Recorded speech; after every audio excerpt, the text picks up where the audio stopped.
नाम जप करो, कितना भी तीर्थ यात्राएं करो, कितना भी नदियों में स्नान करो, कितने भी यज्ञ अनुष्ठान कर लो, कितने भी व्रत कर लो, पर आपके द्वारा किए गई सारी क्रियाएं ठाकुर जी स्वीकार करते हैं। इसका प्रमाण क्या है? बोले इसका केवल एक प्रमाण है, क्या? कथा में रुचि होना। अगर आपकी कथा में रुचि नहीं है और आप दुनिया भर के यत्न करते हो तो कहते हैं, स्पष्ट लिखा है, श्रम एव ही केवलम। आप केवल मेहनत कर रहे हो, ठाकुर जी उसको स्वीकार नहीं कर रहे। हनुमान जी महाराज हनुमान चालीसा में क्या कहते हैं गोस्वामी तुलसीदास जी? हनुमान जी को भले ही लोग लड्डू का भोग लगाते हैं, हनुमान जी को लोग चोला चढ़ाते हैं, लेकिन गोस्वामी जी ने यह वर्णन कहीं नहीं किया कि उनको चोला बहुत प्रिय है, यह वर्णन नहीं किया कि उनको लड्डू बहुत प्रिय है, यह वर्णन कहीं नहीं किया ऐसी माला उनको प्रिय है, यह वर्णन नहीं किया कि उनको गदा प्रिय है। क्या वर्णन करते हैं? बोले प्रभु चरित्र सुनवे को रसिया। वर्णन में हनुमान चालीसा में यही कहा कि उनको प्रभु चरित्र बहुत प्रिय है। और कितना प्रिय है तो श्री हनुमान जी के विषय में कहते हैं, यत्र यत्र रघुनाथ कीर्तनम तत्र तत्र कृतमस्तकांजलिम वाष्पवारी परिपूर्ण लोचनम मारुतिम नमत राक्षसांतकम। हनुमान जी, राम जी जब अपनी लीला पूरी करके जाने लगे गोलोक धाम, तो अयोध्या में असंख्य विमान आए सबको ले जाने के लिए। सब लोग विमान में बैठ गए लेकिन हनुमान जी नहीं बैठे। राम जी बोले, हनुमान जी बैठो, जल्दी चलें गोलोक धाम, लीला पूरी हो गई हमारी। हनुमान जी आए, बोले भगवान बस एक चीज पूछनी थी। क्या? गोलोक धाम में आपकी कथा होती है? वहां पर वैष्णव जन आपके गुणानुवाद गाते हैं? राम जी बोले, भैया कथा वहां होती है जहां हमारा प्रत्यक्ष दर्शन नहीं हो पाता। गोलोक धाम में तो हम तुम्हारे सामने बैठे ही रहेंगे, जब हम देखने को मिल ही रहे तो फिर वहां कथा सुनने की क्या जरूरत है? कथा तो वहां सुनी जाती जहां हमारा प्रत्यक्ष दर्शन नहीं हो पाता। हम पृथ्वी पर रहते नहीं है, इसलिए कथा के माध्यम से हमारा स्मरण किया जाता है। अब गोलोक धाम में तो हम तुम्हारे संग ही रहेंगे, तो फिर वहां कथा की क्या आवश्यकता? हनुमान जी बोले, आपका गोलोक धाम आपको मुबारक हो भगवान, आप जाओ, आप प्रस्थान करो, मैं पृथ्वी पर ही रहूंगा। इसीलिए चारों युग पर ताप तुम्हारा। त्रेता में राम जी लीला पूरी करके चले गए, हनुमान जी नहीं गए। चारों युगों में है, सतयुग में भी है, त्रेता में भी, द्वापर में और कलयुग में भी है। क्यों नहीं जाते पृथ्वी छोड़ करके? बोले केवल इसलिए, यत्र यत्र। राम जी ने पूछा, क्या करोगे पृथ्वी पर रह करके?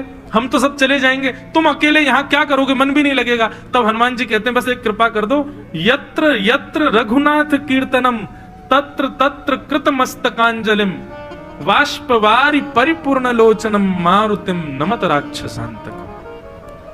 जहां कहीं भी आपकी कथा हो भगवान, बस वहां जाऊंगा, थोड़ी देर आपकी कथा सुनूंगा, जीवन सफल बनाऊंगा। आप निश्चित मानिएगा बंधु, तांदूर में कथा चल रही है, इतने सारे वैष्णव आ रहे हैं, हमको और आपको नहीं पता चलेगा। छद्म भेष बना करके हनुमान जी आएंगे और एक दिन कथा सुन के चले भी जाएंगे, हमको नहीं पता चल पाएगा। हनुमान जी आते हैं, ये निश्चित है। पूर्व वर्ष की कथा 2023 की पहली कथा हमारी हुई थी मिदनापुर बंगाल में, 1 से 7 जनवरी यही डेट थी। बहुत विशाल पंडाल था, बहुत भीड़ आती थी वहां कथा सुनने। तो एक राइस मिल थी, उसमें कथा हो रही थी। तो वहां यही प्रसंग में कह रहा था कि हनुमान जी महाराज कथा सुनने आते हैं। तो जो कथा के आयोजक परिवार के बच्चे थे वो सुन रहे थे।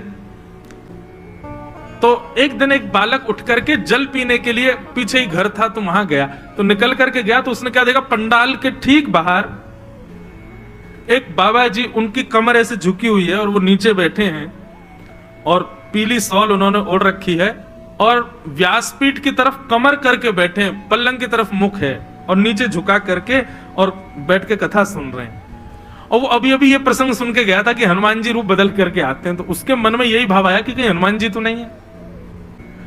और वो ये सोच करके कि मैं महाराज जी को संकेत कर दूं मंच पे, तो पहले वो घर गया और घर जाकर के जल्दी जल आदि पी करके वो उसने एक पर्ची पर लिखा कि महाराज जी हनुमान जी बैठे हैं। और वो जैसे ही लौट करके आया तो बाबा जी वहां से अंतर ध्यान हो गए, थे ही नहीं। और जब कथा पूरी हुई, उस बालक के नेत्र लाल पड़े थे, रो रहा था। मैं कथा से उतर के गया तो बोला, महाराज जी हाथ पांव कांपे उसके। बोले मुझे पूर्ण विश्वास है कि वो कोई नहीं, वो हनुमान जी थे। उनकी शरीर की स्थिति देख के ऐसा हो ही नहीं सकता कि वो इतनी जल्दी चले जाएं। मैं 2 मिनट भी नहीं लगाया था, भीतर जाके बाहर आया हूं, इतने में तो वो अंतर गायब, एक अंश भी नहीं था उनका वहां पर। और मैंने खूब घूम घूम करके चारों ओर देखा, बाइक से थोड़ी दूर तक भी गया, मुझे वो नहीं दिखे। मुझे विश्वास है कि वो हनुमान जी थे, क्योंकि जब से वो दिखे तब से मेरे मुख से राम राम राम अपने आप प्रकट हो रहा है। ये बिल्कुल सत्य घटना है। हनुमान जी आते हैं कथा में, इसीलिए पृथ्वी पर रह रहे हैं वो, ताकि कहीं भी कथा हो रही हो, कहीं भी भगवत चर्चा चल रही हो, एक क्षण के लिए सही में जाऊं। गोस्वामी तुलसीदास जी महाराज काशी में रोज कथा करते थे, पर उनका नियम था कि रोज सुबह शौच के लिए वन में जाते थे, 1 लोटा जल लेके जाते, जितना प्रयोग में आ जाता उसके अलावा जो जल बचता एक पीपल के पेड़ के नीचे बचे हुए जल को छोड़ देते। 12 वर्ष तक गोस्वामी तुलसीदास जी ने इस नियम का पालन किया। तो उस पीपल के वृक्ष के ऊपर एक ब्रह्म राक्षस, एक प्रेत था। 12 वर्ष तक जल डाला तो वो प्रेत प्रकट हो गया। वो प्रकट होकर के गोस्वामी जी से कहा, वरदान मांगो गोस्वामी जी, मैं आपको क्या दूं। गोस्वामी जी बोले, तुम कौन हो भैया? बोले, मैं प्रेत हूं, भूत हूं। वाह भैया, बड़े बढ़िया प्रेत के दर्शन हुए। बोले, मांगी आपको क्या चाहिए, आप जो कहेंगे। आपने मेरी प्यास बुझाई है, 12 वर्ष तक मुझे पानी पिलाया है। गोस्वामी जी बोले, हमारी तो केवल एक ही अभिलाषा है कि श्री राघव के दर्शन हमको करा दो। हमको राम जी कैसे मिलेंगे, राम जी का दर्शन कैसे होगा, केवल ये युक्ति बता दो। प्रेत बोले, राम जी के दर्शन की पता हमको होती तो हम प्रेत थोड़े ही होते, आपको कैसे बताएं। लेकिन हम एक उपाय बता सकते हैं। बोले, क्या? बोले, राम जी के एक चेला हैं, उनसे हम सारे प्रेत डरते हैं। और वो कौन है? बोले, हनुमान जी। बोले, उनसे भय के कारण हम प्रेतों को पता करके रखना पड़ता है कि हनुमान जी इस वक्त कहां हैं, ताकि वहां से हम लोग योजनों दूर रहें। गोस्वामी जी बोले, तुमको पता है हनुमान जी कहां? बोले, हाँ, पता रखना पड़ता है महाराज, क्योंकि उनके आसपास हम भटक नहीं सकते, तो हम लोगों को गुप्तचर लगाने पड़ते हैं। भाई देखते रहो हनुमान जी इस वक्त कहां चल रहे हैं। गोस्वामी जी बोले, आजकल हनुमान जी कहां है, बताइए ना। प्रेत बोला, बोले, नित्य आप गंगा जी के तट पर 80 घाट पर कथा करते हैं। बोले, हाँ। बोले, वहां बहुत सारे श्रोता आते हैं। बोले, जी। आपने एक रुग्ण श्रोता को देखा? वो बड़ा, उसके हाथ पांव अजीब से हैं, कंबल लपेट करके आता है, कभी कभी मक्खियां भी भिनभिनाती रहती हैं, और वो श्रोताओं से अलग हट करके बैठता है, कोई उसके पास नहीं जाता, उसमें से थोड़ी दुर्गंध सी आती रहती है, लोग बाग उससे छुपते भी नहीं है। बोले, हाँ हाँ हाँ, एक आता तो है, मैंने देखा। बोले, वो हनुमान जी ही हैं, आपकी कथा में रोज आते। प्रेत ने बता दिया। गोस्वामी जी आज कथा करने के लिए जैसे ही बैठे, इतने में ही आगमन हुआ। गोस्वामी जी की नजर उसी पे ही थी। बोले, जय हनुमान जी हैं। कथा पूरी करने के बाद सब श्रोता जैसे जाने लगे, वो भी अपनी लठिया उठा करके धीरे धीरे जाने लगे। गोस्वामी जी पीछे से गए और जाकर के दोनों चरण ऐसे पकड़ लिए। अब वो कहे, अरे बाबा, अरे व्यास जी, आप क्या कर रहे हो? मैं तो आपकी कथा सुनता हूं, आप मुझे छूइए मत, मैं आपके छूने के योग्य नहीं, कितने दिनों से नहाया नहीं हूं, मुझ में से दुर्गंध आ रही है। अरे व्यास जी, आप ऐसा पाप मत चढ़ाइए। गोस्वामी जी के नेत्रों में आंसू आ गए, लाल पड़ गए। बोले, महावीर हनुमान, अब कब तक हमको परेशान करेंगे? आपने हमारी कथा सुनी है ना, लाओ दक्षिणा दो, हमको राम जी का दर्शन करा। ऐसा कहते ही उस रुग्ण व्यक्ति में से अनंत बलवंत श्री हनुमान जी महाराज प्रकट हो गए। गोस्वामी जी को हृदय से लगा लिया, और गोस्वामी जी को हृदय से लगा के नेत्र सजल हो गए हनुमान जी के।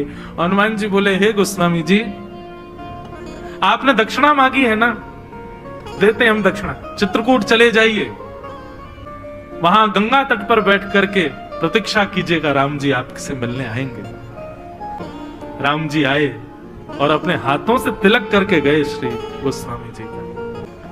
तो हनुमान जी नित्य आते कथा में, निश्चित है एक क्षण के लिए ही सही यहां भी आएंगे, हमें तो पूर्ण विश्वास है, आते हैं। ये बात मैं क्यों कह रहा हूं भाई? कथा से प्रेम होना ये साधारण बात नहीं है। ये ठाकुर जी ने आपको स्वीकार किया है, इसका प्रमाण है कि आपको कथा से प्रेम हो रहा है, कथा में रुचि हो रही है, कथा सुनने में मन लग रहा है। ये ठाकुर जी के स्वीकार्यकरण का प्रमाण है। इसीलिए श्रीमद् भागवत में कहते हैं आप कथा में जाकर के देखिए, यदि आपका मन कथा में लग रहा है तो आपका नित्य तिरुपति जाना, नित्य नाम जप करना, गोवर्धन पूजा करना, अपने अपने गुरु मंत्रों का स्मरण करना, ये सब ठाकुर जी स्वीकार कर रहे हैं, इसीलिए कथा में मन लग रहा है। नहीं तो कथा में आकर के भी अन्य किसी भाव की इच्छा हो रही है, अन्य किसी का स्मरण हो रहा है, तो आपके द्वारा किए गए सारे साधनों को ठाकुर जी स्वीकार नहीं कर। भक्तमाल जी में कथा आती है, एक पीपा जी महाराज थे, राजा पीपा। श्री रामानंदाचार्य जी के दर्शन करने के लिए गए तो द्वारपालों को जाकर के, सेवकों को जाकर के बताया, बोले महाराज जी से जाके कह दीजिए राजा पीपा आया है दर्शन करने के लिए, महाराज पीपा आए हैं। सेवकों ने भीतर जाकर के कहा, बोले महाराज द्वार पर महाराज पीपा आए हैं आपके दर्शन करने के लिए। रामानंदाचार्य जी बोले मना कर दो, नहीं मिलेंगे हम। द्वारपालों ने आकर के मना कर दिया तो बोले कोई गलती हो गई लगती है हमसे। तो बोले तुमने ज्यादा अपने नाम के आगे महाराज वाराज लगा लिया इसलिए नहीं मिल रहे। बोले अच्छा ये कह दो द्वार पर राजा पीपा आया है, महाराज नहीं राजा। अंदर जाकर के कहा, बोले महाराज द्वार पर राजा पीपा आया है। रामानंदाचार्य जी बोले मना कर दो, बिल्कुल नहीं मिलेंगे। तीसरी बार आकर के जब मना किया तो फिर उन्होंने कहा सुनिए आप कह दीजिए पीपा आया है, ना राजा ना महाराजा, बस इतना कह दो पीपा आया है। भीतर जाकर के जब कहा, बोले महाराज द्वार पर पीपा आया है, तो रामानंदाचार्य जी बोले बहुत देर हो गई इनको आए हुए, कभी राजा कभी महाराजा, अब कह रहे पीपा आया है। इनसे कह दो इनको ज्यादा ही हमारे दर्शन की इच्छा है तो पहले हमारी आज्ञा माने। क्या आज्ञा है? बोले बाहर एक कुआं है उसमें कूद जाएं ये। द्वारपालों ने जाकर के कहा, बोले महाराज जी ने आज्ञा करी है, वो सामने जो कुआं है उसमें जाकर कूद जाओ, तुमको दर्शन की अभिलाषा, पहले आज्ञा का पालन करो। महाराज सुनते ही पीपा जी दौड़े, ऐसा भी नहीं कि चल के जा रहे हो फिर बार बार पूछ रहे हो सही में कूदना है क्या, नहीं, जैसे ही आज्ञा हुई कि महाराज जी ने आज्ञा की कुआं में कूद जाओ, तो ऐसे भी नहीं धीरे चल के दौड़े हैं कुएं की तरफ। और जैसे ही कूदने वाले थे इतने में ही श्रीमद् रामानंदाचार्य जी महाराज वहीं प्रकट हो गए और रोक लिया। बोले अब बैठो। बोले महाराज आपने ऐसा क्यों किया? बोले देख रहे थे तुम हमारी आज्ञा का कितना पालन करते हो। गुरुर आज्ञा गरी ऐसी। एक गुरुजी थे, बहुत ध्यान से सुनना, गंगा के तट पर उनका बढ़िया आश्रम था, बहुत सारे महात्मा रहते थे। गुरुजी का एक शिष्य था, वो बड़ा अनन्य भक्त था गुरुजी का, ठाकुर जी को भी नहीं मानता था गुरुजी के आगे, गुरुजी को ही सर्वोपरि मानता था। एक बार क्या हुआ, गुरुजी बेचारे अपने स्थिति से थोड़े फिसल गए और उन्होंने एक कन्या को अपने साथ रख लिया आश्रम में। अब महाराज सन्यासी महात्मा, कन्या रहने लगी तो धीरे धीरे जितने भी वहां पे महात्मा थे सब जाने लगे, बोले ओहो अब तो बिगड़ गया, आश्रम बेकार हो गया। बताओ हम सन्यासियों का आश्रम या महाराज जी किसको लिया है यहां पर? लेकिन वो जो अनन्य भक्त था अपने गुरुजी का, वो छोड़कर नहीं गया। यहां पर हम इस कथा के माध्यम से गुरु का गुरुत्व नहीं, शिष्य का शिष्यत्व बता रहे हैं। गुरु के गुरुत्व से भी श्रेष्ठ होता है शिष्य का शिष्यत्व। गुरु चाहे जैसा भी हो, आपके शिष्यत्व में यदि बल है तो आप गुरु का भी कल्याण कर दोगे। तो सारे महात्मा छोड़ छोड़ के चले गए, लेकिन वो एक उनका भक्त छोड़ करके नहीं गया। सबने उससे कहा अरे भाई चल तू भी, अब तो ये आश्रम रहने लायक नहीं रह गया, हमारे गुरुजी का दिमाग खराब हो गया, देखो किसी कन्या को लिया, इससे ब्याह व्याह कर लेंगे। अब हम लोग सन्यासी लोग, हमने घर परिवार छोड़ दिया, आसक्ति के लिए छोड़ा था क्या? ये गुरुजी आसक्त हो गए इसमें। उसने कहा देखो भैया तुमको दोष दिख रहा होगा, लेकिन मेरे को मेरे गुरुजी में अभी भी कोई दोष नहीं दिख रहा है। मुझे तो बल्कि ऐसा लग रहा है मुझे मेरे गुरुजी प्रिय है, और गुरुजी को जो प्रिय है वो मुझको गुरुजी से भी ज्यादा प्रिय है। वो मेरे गुरुजी को प्रिय है तो मेरी गुरु माँ है, मैं तो उनकी और सेवा करूंगा। संत बोले अरे भाई तू भी नरक में जाएगा, तेरा गुरु भी नरक में जाएगा। ऐसी निष्ठा किस काम की जहां पे तुम इतना विचार नहीं कर रहे हो कि गुरु कर क्या रहा है। सब चले गए, लेकिन उस शिष्य ने अपने गुरु का त्याग नहीं किया। उसकी इस गुरु निष्ठा पर ठाकुर जी रीझ गए, ठाकुर जी प्रसन्न हो गए, बोले वाह, मान गए भाई इस भक्त को। गुरु जी अपने पद से बिल्कुल फिसल गए, लेकिन इसने अपनी स्थिति को नहीं छोड़ा। ठाकुर जी बोले हम तो ऐसे भक्त से बड़े प्रसन्न हैं, इसको लेने जा रहे हैं, हम इसको लेके आएंगे, वैकुंठ में रखेंगे अपने पास। और श्रीमन नारायण भगवान शंख चक्र गदा पद्म धारण करके गरुण जी पर विराजमान होकर के पहुंच गए सीधे आश्रम। रात्रि के 12 बजे थे, अर्धरात्रि का समय। गुरुजी कक्ष में सोए थे, बाहर आंगन में उनका शिष्य सोया था गद्दे पर। तभी उसने देखा अद्भुत प्रकाश जैसा हुआ, थोड़ा आंख पर हाथ रख के जैसे उसने देखा तो क्या पाया, सुंदर श्वेत गरुण पर शंख चक्र गदा पद्मधारी श्रीमन नारायण विराजमान। अपनी आंखें मीड़ने लगा, ऐसे नोचने लगा, बोले कहीं स्वप्न तो नहीं है। चरणों में प्रणाम किया, जय हो भगवान, आप श्रीमन नारायण भगवान है ना? बोले हाँ। बोले भगवान मुझ दीन को आपके दर्शन कैसे हो गए? ऐसा मैंने क्या किया कि आप मुझ पे प्रसन्न होकर मुझे दर्शन दे रहे हो? बोले तुम्हारे गुरुजी अपने गुरु पद से भ्रष्ट हो चुके हैं, लेकिन फिर भी तुमने अपने स्थिति से गुरु को नहीं छोड़ा, इस भाव से हम बड़े प्रसन्न हैं। तुम्हारी निष्ठा से हमको बड़ी प्रसन्नता है। हम तुमको अपने संग ले जाने आए हैं, चलो वैकुंठ चलो, तुम्हारी निष्ठा से हमको बड़ी प्रसन्नता है। बोले जय हो भगवान, आपकी बड़ी कृपा, आपका बड़ा अनुग्रह। पर आप यदि आज्ञा दें तो जिन गुरु की निष्ठा से आप मुझे मिले हो, मैं एक बार गुरुजी से आज्ञा ले लूं कि गुरुजी मैं वैकुंठ जा रहा हूं। गुरुजी हाँ कर देंगे तो मैं चल दूंगा। ठाकुर जी तो और प्रसन्न हो गए, बोले वाह भैया मान गए। भगवान को देख के कोई किसी से पूछता ही नहीं, लेकिन अभी भी देखो अपने गुरु से पूछना चाहता है। जाओ जल्दी जाओ। गुरु का दरवाजा खटखटाया, सोए थे गुरुजी। गुरुजी उठ गए, बोले क्या बात है चेलाराम? बोले गुरुजी। बोले हाँ देखो आंगन में कौन आया? गुरुजी बोले हमको कोई नहीं दिख रहा। अरे गुरुजी सामने देखिए श्वेत गरुण है और उसके ऊपर भगवान विराजमान है, शंख चक्र गदा पद्मधारी। गुरुजी बोले मुझको कोई नहीं दिख रहा है। बोले गुरुजी मेरे आपके प्रति गुरु निष्ठा से ठाकुर जी प्रसन्न हो गए और प्रसन्न होकर के गरुण पर आए हैं, मुझको ले जाने के लिए आए हैं वैकुंठ। लेकिन मैंने उनसे कहा कि पहले मैं गुरुजी से आज्ञा लूंगा। गुरुजी ठाकुर जी खड़े, आप आज्ञा दे दो मैं चला जाऊं। गुरुजी बोले पहले दिखाओ तो सही, कहां है? हमको तो दिख नहीं रहे। शिष्य दौड़ा दौड़ा भगवान के पास गया, बोले हमारे गुरुजी को दर्शन दे दो आप। ठाकुर जी बोले तुम्हारे गुरुजी की इतनी स्थिति नहीं है कि वो मेरा दर्शन करें, तुम चुपचाप बैठो, जल्दी आज्ञा लेकर के आओ, चलो तुम्हारे गुरुजी को दर्शन नहीं होगा हमारा। सन्यास होते हुए उन्होंने पाप किया है, उनको दर्शन नहीं होगा मेरा। शिष्य बोला तो फिर एक काम कीजिए, मैंने तो बुलाया नहीं था आपको, आप अपने गरुड़ पर बैठिए और चले जाइए यहां से।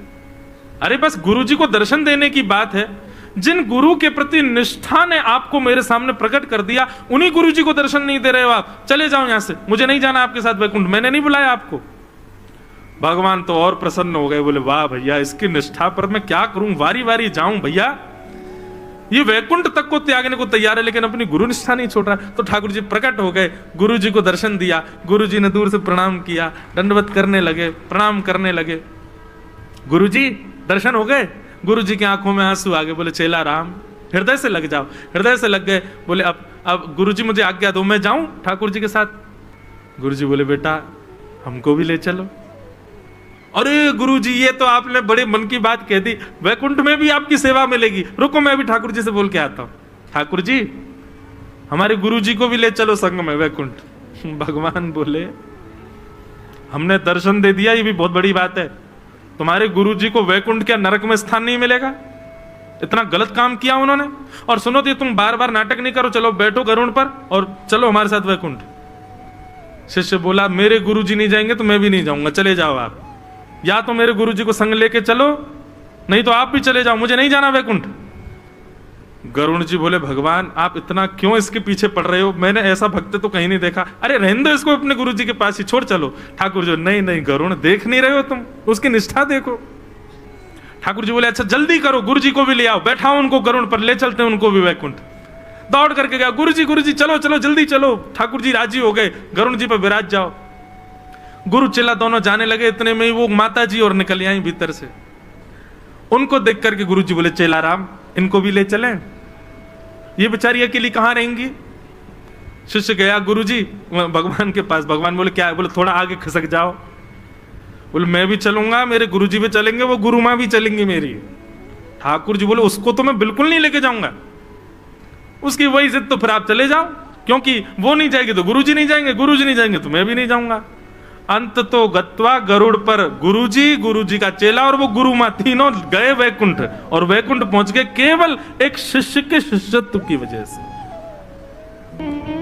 कुम्भन दास जी के, हमारे श्रीनाथ जी के 8 सखा हुए हमारे गोवर्धन में, एक उनमें से का नाम था कुम्भन दास जी। कुम्मन दास जी के 8 पुत्र थे, पर उनसे कोई पूछता कि कुम्मन दास जी तुम्हारे कितने बच्चे हैं, तो कहते 1.5 बच्चे हैं मेरे। कितने? 1.5। 7-8 बच्चे थे, लेकिन बताते कहते 1.5 बच्चे हैं। क्यों? बोले एक बालक तो परिपूर्ण ठाकुर जी को समर्पित है, इसलिए वो पूरा मेरा बेटा है, और एक बालक है वो भक्ति नहीं करता लेकिन गौ सेवा करता है, इसलिए आधा मेरा बेटा है। बाकी भक्त नहीं है, इसलिए मैं उनको बेटा ही नहीं मानता। इसे कहते हैं अहितुकी भक्ति। महाराज बहुत बड़ी बात है, सुनने में आसान लग रहा होगा, लेकिन पुत्र को पुत्र के रूप में न स्वीकार करना ये कोई नहीं कर सकता, लेकिन पुत्र जब भक्त हो तभी उसको स्वीकार करना, ये कहते हैं अहेतुकी भक्ति। और अहेतुकी भक्ति का दूसरा अर्थ है कितनी भी तूफान आ जाए, कितनी भी जीवन में विपत्ति आ जाए, तब भी आपका विश्वास ठाकुर जी के प्रति डगमगाए ना। कुम्मन दास जी के चरित्र में आता है कि एक बार उनका जो आधा बेटा था, जिसको वो अपना आधा बेटा मानते थे, वो मर गया, उसकी मृत्यु हो गई। किसी ने जाके कुम्मन दास जी को बताया, बोले महाराज आपका गौशाला में गौ सेवा करने वाला पुत्र पधार गया। ये बात सुनते ही कुम्मन दास जी मूर्छित हो गए, गिर पड़े जमीन में। लोगों ने उठाया तो गली मोहल्ले में चर्चा होने लगी, बताओ अपने आप को भक्त कहते हैं, अरे इतनी पीड़ा इतनी व्याकुलता तो सांसारिक व्यक्ति को नहीं होती कि पुत्र मरने की बात सुन के बेहोश हो जाए, और ये अपने आप को भक्त कहते हैं। पुत्र की वेदना इतनी भी सहन नहीं हो कि मूर्छित ही हो गए। किसी ने जाके गोसाई विट्ठलनाथ जी से कहा कुम्मन दास जी के पुत्र पधार गए, लेकिन भगवान कुम्मन दास जी को जैसे ये खबर पता चली वो मूर्छित हो गए। गोसाई विट्ठलनाथ जी बोले कुम्मन दास पुत्र की मरने की बात सुन के मूर्छित नहीं हो सकता, कारण कोई और है।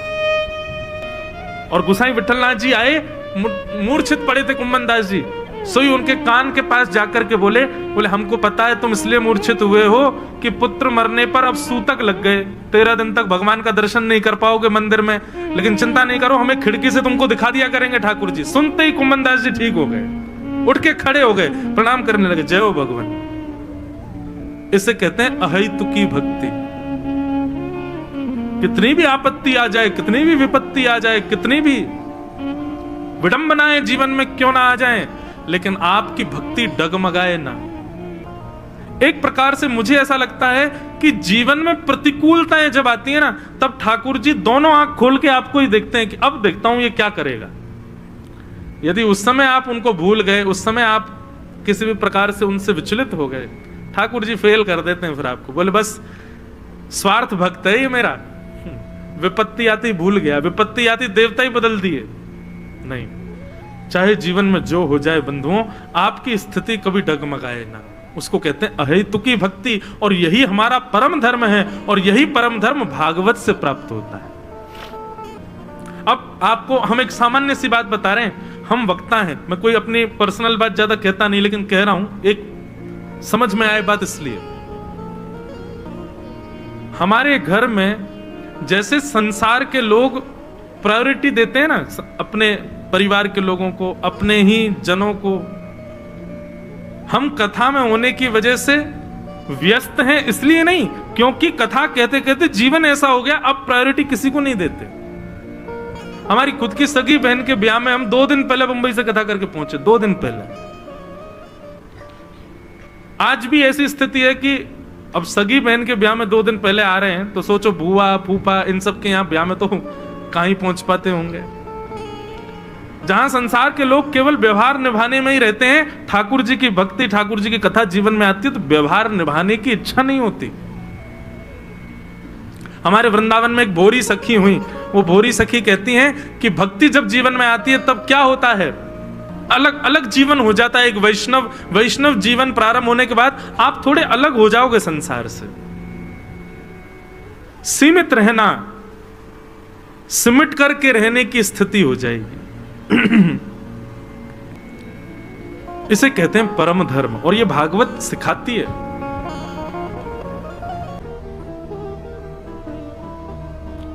हमारे इधर देखो, यहां देखो, यहां देखो,